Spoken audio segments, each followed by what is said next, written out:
Chronicles of the Origin System. Excerpt 63. Uriel. Uriel, heretic of Zata, in banishment answer. Can the origin ever be forgiven? They spoke of the old peace as if it were real. A brief stillness carved between endless wars.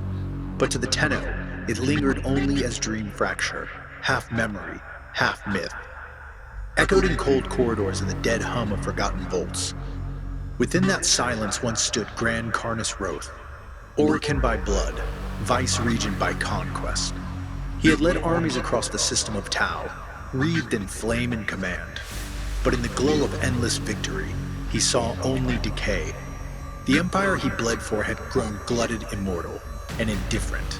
Its enemies were not demons, its truths were not sacred, and the war he served was already lost. When the 7 executors gathered to honor peace with their ancient foe, Roth stood among them, not in defiance, but with doubt. And into that doubt stepped Executor Nitok, clever, cruel, and tired of waiting. She fed him whispers of salvation by fire. Together they unmade the peace before it ever truly lived.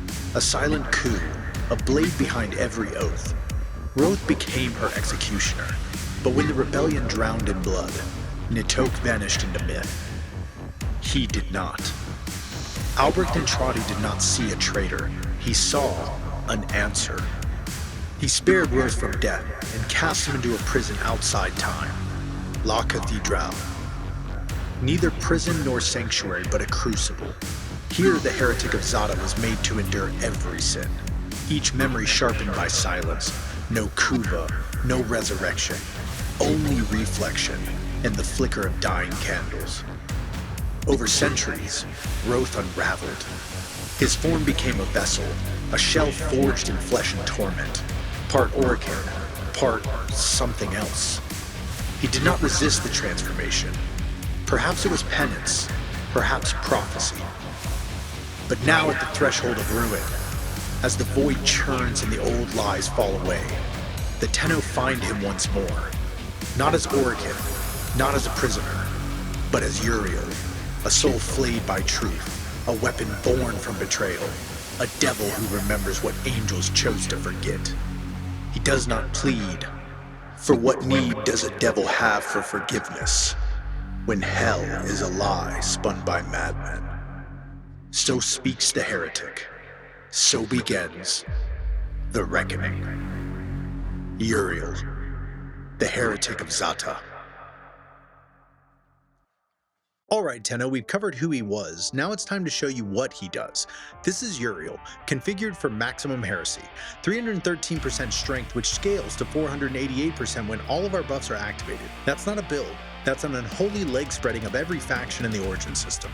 We're running 145% range, just enough to lock down the room without hitting the Samaris fax machine, and boasting an 87.5% casting speed, so I can drop 4 abilities in the time it takes a Demolist to blink. Yeah, I am fast, baby. And yes, my demons cast faster than half of your squad trying to figure out where all the butchers went. This setup is tight, aggressive, and tuned to punish high-level content. Let's start with the passive and break down Demonkind because these 3 aren't just part of the kit, they're part of me. Let's jump right into abilities and synergies. Passive, Demonkind. Alright, let's get into Uriel's passive, Demonkind. These little Chaos Goblins made Manifest are the core of his kit and your baseline for battlefield control. You're commanding 3 autonomous demons, each with unique behaviors and effects, and all scaling off enemy level. Catenach is unlocked from the start. He triggers when he is within 6 meters of any enemy target, and at least 2 enemies are 15 meters from each other, linking up to 5 targets with cursed chains for 11.5 seconds, causing stagger, a slow effect, and 100% damage sharing between them. At 313% strength, which scales to 488% with all of our buffs active, we're hitting the 95% slow cap, which makes this a hard lockdown. Keep in mind, he hovers over the target and can be damaged, so spacing and line of sight matter here. Also to note that the chaining effect will not happen to overguarded units, so get that OG knocked out quick and our little demon will get to our favorite kind of BDSM chaining immediately. Gulphagor unlocks at rank 3 with Remedium. Every 4 seconds, he targets an enemy, prioritizing Eximus and Overguard units, latches onto their face and deals 3,663.73 damage per tick at 4 ticks per second, giving us a total of 168,531.58 damage before viral procs or Demonium's damage vulnerability. Kill that target and get guaranteed health and energy orb drops at 1,465% and 488% respectively. Plus a fire zone that ticks for 976.99 heat damage every half second, over 11.5 seconds. He's untargetable while latched, and his orb generation is a huge sustain tool. Vythelas unlocks at rank 5 with Demonium. Every 12 seconds he finds a corpse and generates a Demonium ruin. That buff grants plus 146% fire rate and an additional 146% extra heat instance for 11.5 seconds. You can have 3 active at once, and allies can pick them up too. All ruins are marked on the minimap, so keep those cute little diamond eyes darting back and forth as you need. Now surprisingly, our demon behavior is smart. They'll follow Uriel dynamically, maintain formation and teleport back to you if they fall out of range. When idle, they perform unique animations. Their presence is constant, and with our strength scaling and arcane camisado movement buffs, their actions execute faster and cover more ground during pressure windows, which is a pivotal circumstance within our playstyle. These 3 are your support, your offense, and your sustain. Every decision you make on the field feeds into what they do, so pay attention to their patterns and don't waste their timing. This isn't an AFK mission. This is total battlefield domination. Ability 1, Infernalis. Infernalis is your ignition switch. 38.75 energy and Uriel lights himself up like a Chinese fireworks show on Judgment Day. On cast, enemies around you take 7,327.46 heat damage instantly. Then for up to 40 seconds, anything inside 2.9 meters gets scorched for 1,221 heat damage every second, with 100% status chance. That's guaranteed procs, and yes, it stacks. Now here's the real power. Tap roll while it's active and Uriel becomes a flaming comet. True flight, you spiral forward at 15 meters per second, which is modifiable through parkour velocity and mods like Amalgam Barrel Diffusion. So if you're a speed demon that likes to bang through missions at mod accordingly, baby. Speed buffs like Molt or Bolt Speed don't touch it, but Infested Mobility and Arcane Consequence, they snapshot when you enter flight and last until you cancel it. Meaning, time your activation to catch the buff, then burn through the tile like a cursed meteor. I would like to notate that you can use the ult fire on your weapons, yes, like the Cedo Prime, Bubonico, and Trumna Prime. If you want to see exactly how that interacts, I've got a short breakdown for that linked on screen. Double jumping, aim gliding, or meleeing will cancel flight. Everything else, keep moving. Now, important synergy here. This ability unlocks Catenach from your passive. While Infernalis is active, he can now enchain up to 5 enemies. At 313% strength, that's a 95% slow, full damage share, and perfect lockdown for area control. If enemies are spaced out, he punishes them for it. Even better, all your demons ignite when this is active. They gain heat damage on contact, making Infernalis a global buff and not just a movement tool, as you now have that 2.9 meter radius times 4. Pissed off, dangerous as f***, and ready to ignite the world. In short, this is your escape, your engage, your trigger window, and your signature fire starter. Just don't forget, demons don't soar because they have wings. They soar because they burned everything beneath them. Ability 2, Remedium. Remedium is your emergency button, your get out of death free card, your I do what I want and I don't die for it clause. For 77.5 energy, Uriel heals himself and his demons for 244% of their max health and shield, plus status cleanse, instant invulnerability during cast, and overshield overflow if your health is topped. Notation, health first, then shields take the rest. If your demons are dead, they get pulled straight out of hell and rejoin the fight like they never left. This ability is fast, really fast. With 87.5% cast speed, you can throw this mid-flight without blinking. It's reliable, reactive, and can even be animation canceled cleanly with movement. Just make sure you're not wasting it early. Now for the real demon in the room, Gulphagor. Every 4 seconds, he selects a target within 12 meters, spirals down like a flaming exorcism, and latches onto their face. While latched, he deals 3,663.73 damage per tick, 4 times per second, and applies a demonic mark. Kill that target and boom, you get a guaranteed 14 health orbs and 4 energy orbs with a 65% and 88% chance for another of each, if Archon Intensify and Growing Power are activated. Plus a 5.8 meter fire zone that burns enemies for 976.99 heat damage every 0.5 seconds. With 100% status chance, that's area denial, sustain, and bonus crowd control baked into a single ghost chicken. And yes, he can target Overguard units. He's untargetable while latched. And no, there's no safe word. Once Gulphagor grabs you, there's no getting out of that struggle snuggle. Also, pro tip, healing your demon triggers Archon Intensify, so even if Uriel's sitting pretty, cast Demonium to slightly damage them and tap Remedium to spike strength further. This synergizes beautifully with your build. More strength, more control, more pain. And hey, if you want to give this move to another frame through Helminth, it technically works, but without the demons. It's just a spooky hand wash. Leave the infernal rituals to the professionals. Remedium keeps your engine running. Gulphagor keeps the enemy screaming. Use it often, cast it smart, and remember, resurrection's cheap when your insurance is signed in blood. Ability 3, Demonium. Demonium, aka Uriel's favorite way to commit insurance fraud against his own demons. For 116 energy, Uriel rips the souls out of any currently living demons, draining 10% of their max health, and launches each one forward as a homing projectile. That's 1 soul per demon, 3 if your squad's behaving. Souls spawn 5 meters in front of you, then launch at 12 meters per second, tracking targets in the reticle's direction. If you're airborne, you can freely pitch them up or down. If you're grounded, they go out flat, just like your last Eidolon squad. Each soul explodes on contact, dealing 1221.24 heat damage and applying 244% damage vulnerability. Indefinitely. That's right, until death. No timers, just pain. Unless nullified, of course. Schmuck demolishers. Enemies hit become permanently cursed. They take more damage from all sources, explosions hit in an 8.7 meter radius, with punch through on terrain, but do require line of sight for detonation, so don't expect them to do your Auric and Spy Vaults for you.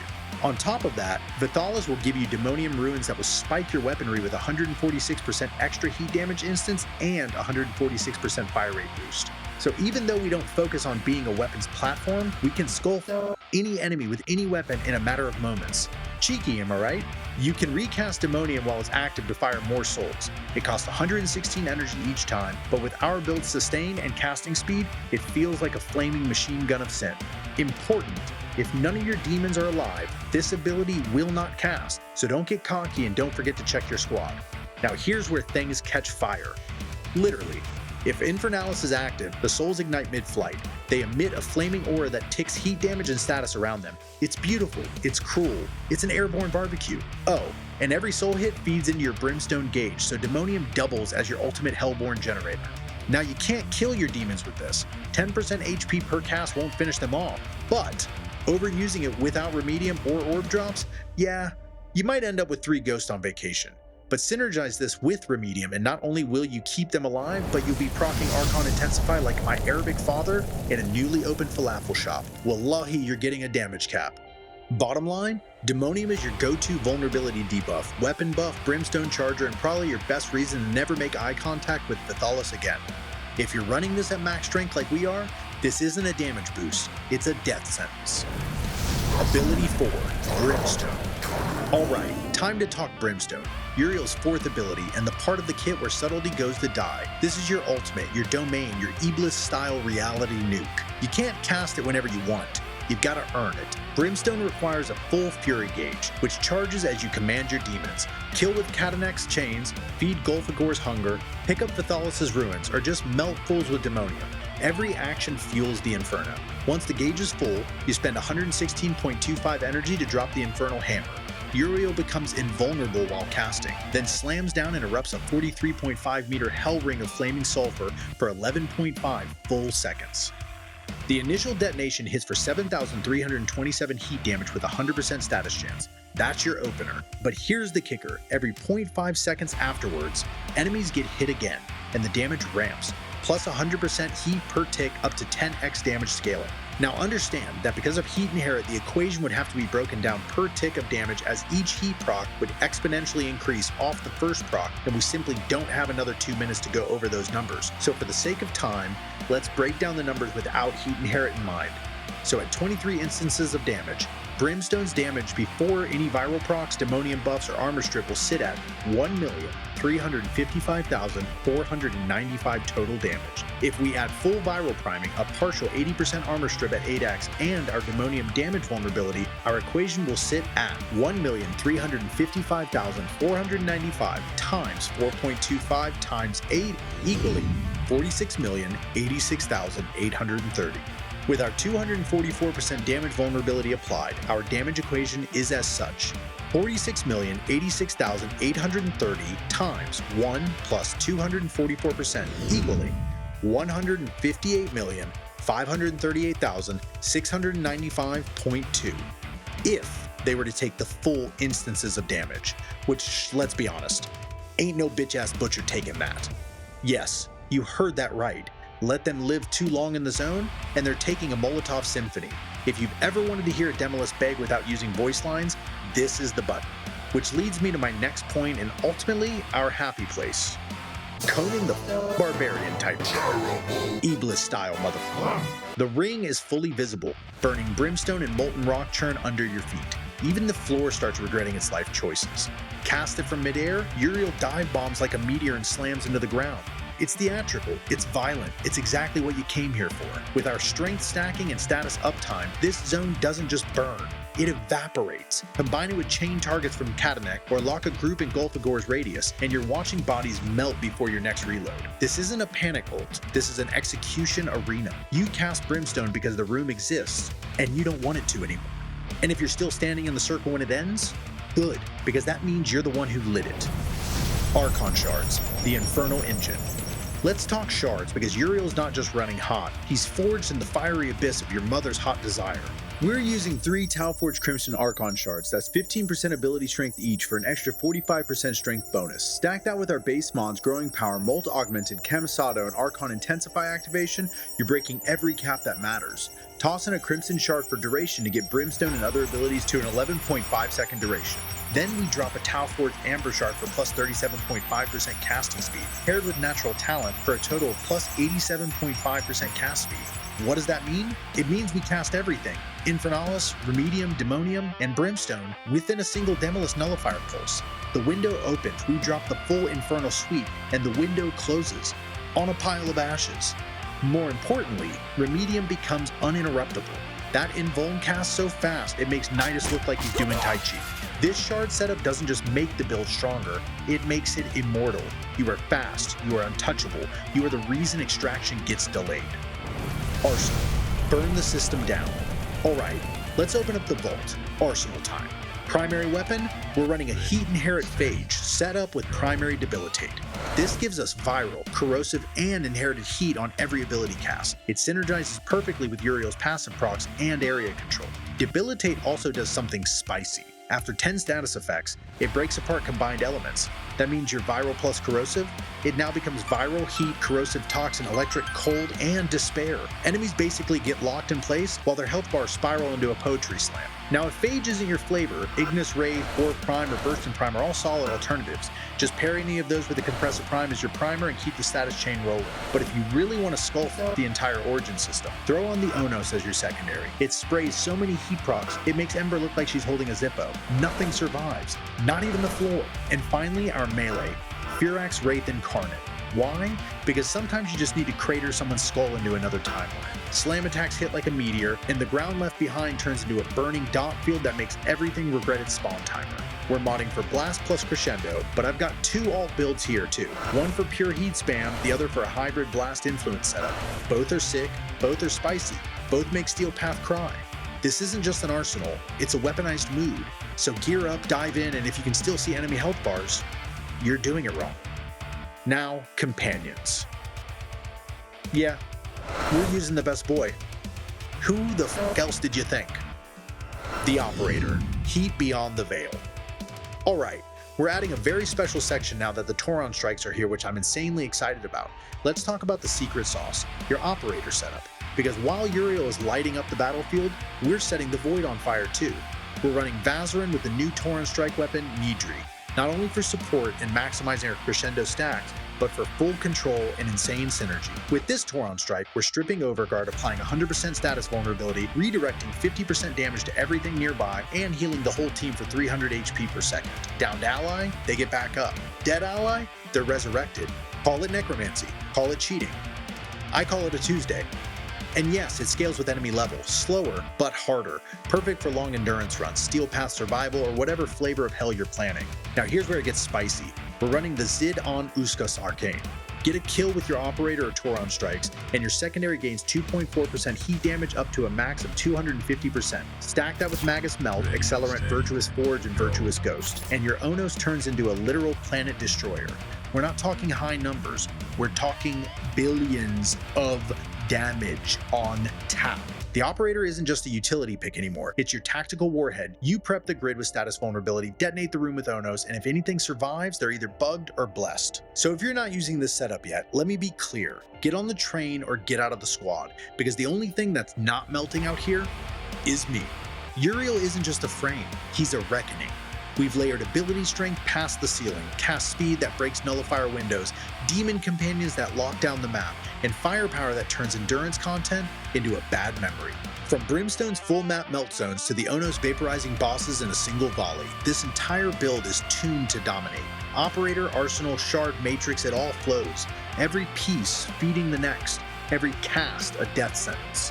You're not just surviving with this setup, you're rewriting the mission type.